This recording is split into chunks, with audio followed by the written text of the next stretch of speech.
বিসমিল্লাহির রহমানির রহিম। আসসালামু আলাইকুম আমার প্রিয় ভাই বোনেরা, কেমন আছো? আশা করি খুব ভালো আছো। আল্লাহর অশেষ মেহেরবানিতে আমি অনেক ভালো আছি। চলে আসলাম মিষ্টি সুন্দর একটা ভিডিও নিয়ে। স্কিপ না করে সম্পূর্ণ ভিডিওটা দেখার তোমাদের প্রত্যেকের কাছে অনুরোধ রইল। আর আজকে কি কি কাজ করলাম, কি কি রান্না করলাম, এই সব যদি তোমরা দেখতে চাও তাহলে কি করতে হবে বলো তো? সম্পূর্ণ ভিডিওটা দেখতে হবে। তাহলে তোমরা বুঝতে পারবে যে আজকে সারাটা দিন আমার কেমন কাটলো। তো যাই হোক, আলহামদুলিল্লাহ রোজাগুলো না অনেক ভালোই কাটছে জানো। একদমই মানে কোনো খারাপ লাগা নেই, কোনো কিছু নেই।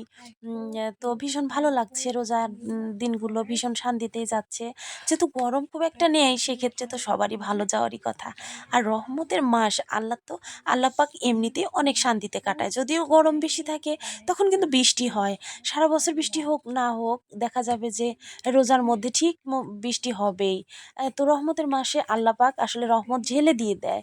তো যাই হোক, বিছানাটা খুব সুন্দর করে পরিষ্কার করে নিয়ে চলে আসলাম সোফার এখানে। বেশ কিছু জামা কাপড় ছিল, সেটা আবার গুছিয়ে নিতে। তো যাই হোক, সেগুলো খুব সুন্দর করে দেখো গুছিয়ে নিলাম। এখন ঘরগুলো খুব সুন্দর করে কোনাকানি দিয়ে ঝেড়ে নিব। কেননা এম, এত ধুলাবালি এসে গেছে, কি বলবো তোমাদের, অনেক ধুলো জমা হয়ে গেছে। এই একটু পর পর ঝাড়ু দিই, তবু একটু সময় বেশি হয়ে গেলেই না ধুলোটা যে কোথা থেকে আসে জানি না। তো যাই হোক, ওই ঘরটারই দেখালাম না তোমাদের ঝাড়ু দেয়া, এই ঘর থেকেই ঝাড়ু দিয়ে নিয়ে আসলাম। আর এই ঘরের মানে দেখলাম যে এত ঘর ঝাড়ু দিয়ে দেখাতে দেখাতে তো ভিডিওটা শুধু ঝাড়ুদার হয়ে যাবে। সে কারণে আর ওই ঘরটা ঝাড়ু দিয়ে দেখালাম না। তো যাই হোক, মাঝখানের রুমটা ঝাড়ু দিলাম। এরই মাঝে আমার খুবই ইম্পর্টেন্ট একটা ফোন এসেছে। কথা না বললেও চলছে না। আবার এই যে ভিডিওতে কাজ করার সময় অনেকদিন কথা বলতে হয়, সেটাও লজ্জা লাগছে যে তোমরা কি ভাববে যে ফোনে কথা বলতেছে আর ভিডিও করতেছে, দেখতে কেমন বাজে লাগে। কিন্তু আমি না ফোনটা রাখতে পারতেছি না, বাধ্য হয়ে এক পর্যায়ে কথা বলতে হচ্ছে। তো যাই হোক, কিছু করার নাই। কিছু কিছু সময় আসলে আমরা বাধ্য হই কথা বলতে বা যে কোনো একটা কাজ করতে, এটাই হয় আমাদের সাথে। তো যাই হোক, খুব গুছিয়ে সুন্দর করে পরিপাটি করে ঘরগুলো পরিষ্কার করে যে কয়েকটা জামা কাপড় বের হয়েছিল একটুখানি ধুয়ে দিব। যেহেতু শুকানোর ব্যাপার নেই, একদম শুকিয়েই বের হয়, সেক্ষেত্রে যখন তখনই ধুইতে ভালো লাগে। আর একটু ময়লা হওয়ার সঙ্গে সঙ্গে আমি ধুয়ে ফেলি।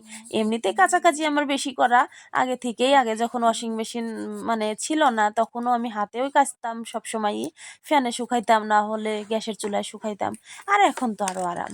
তো যাই হোক, এরই মাঝে গোসল সেরে একদম রান্না বাড়ি কমপ্লিট করে আসরের নামাজ পড়ে ইফতারের আগ দিয়ে এই ভিডিওটা করা। এইমাত্র মেয়ের বাবা হাটে গিয়েছিল, হাটে থেকে অনেক রকমের সবজি আলু এগুলো নিয়ে আসছে। ভাবলাম তোমাদের সঙ্গে একটু শেয়ার করি। আর দেখো, আলু হচ্ছে আমি নিয়ে আসছি 5 কেজি পাশের বাড়ি থেকে, মানে একজন বিক্রি করে, ও আবার নিয়ে আসছে ছোট আলু, নিয়ে আসছে বড় আলু। এই যে ব্যাগের মধ্যে দেখাইলাম আরও ছোট আলু আছে।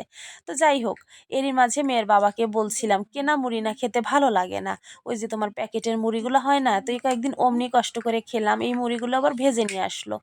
মানে ভাজতে দিছিলাম একজনের কাছে, সেখান থেকে আবার দেখো ভেজে নিয়ে আসলো। আমি এই এক পলিথিনে যেটুকু আছে ওইটুকুই ঢালবো এক কন্টিনিউয়ারে, আর একটা ভরে রেখে দিব। আর একটার মধ্যে পরে শেষ যদি হয় তখন বের করব, না হলে এটা দিয়ে পুরো মাস চলে যাবে। মুড়ি তো আর অতটা লাগে না, এই সব কিছুর সঙ্গে 1 মুঠো বা 2 মুঠো মুড়ি হলেই হয়ে যায়। তো একেবারে বেশি করে ভেজে নিলাম, মুড়িটা আসলে লাগেও। তো যাই হোক, ইফতার করব খুব সিম্পল কিছু দিয়ে। আমার তো এখন পর্যন্ত ইফতারই দেখানো হয় নাই তোমাদেরকে। তো এখন দেখো ইফতার করতে বসে গেছি, তোমাদের সঙ্গে একটু শেয়ার করতেছি।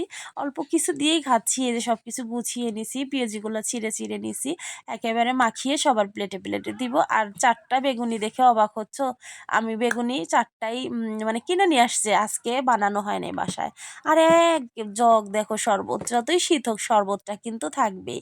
আর এই যে দেখো ডিম ভাজি ভর্তার সঙ্গে কাঁচা পেঁয়াজ, তারপরে তোমার ধনেপাতা, এখানে বালা মাছের চচ্চড়ি, তারপরে তোমার আরও মানে অনেক কিছু রান্না করেছি। আর রান্না এগুলো করতেই হবে, 2 রাত্রের খাওয়া। এখানে একটু গরুর মাংস ঝোল করেছি পাতলা পাতলা করে, লাল লাল করে, দেখেই লোভনীয় লাগছে, মনে হচ্ছে অনেক মজা, আসলে অনেক মজা হয়েছে।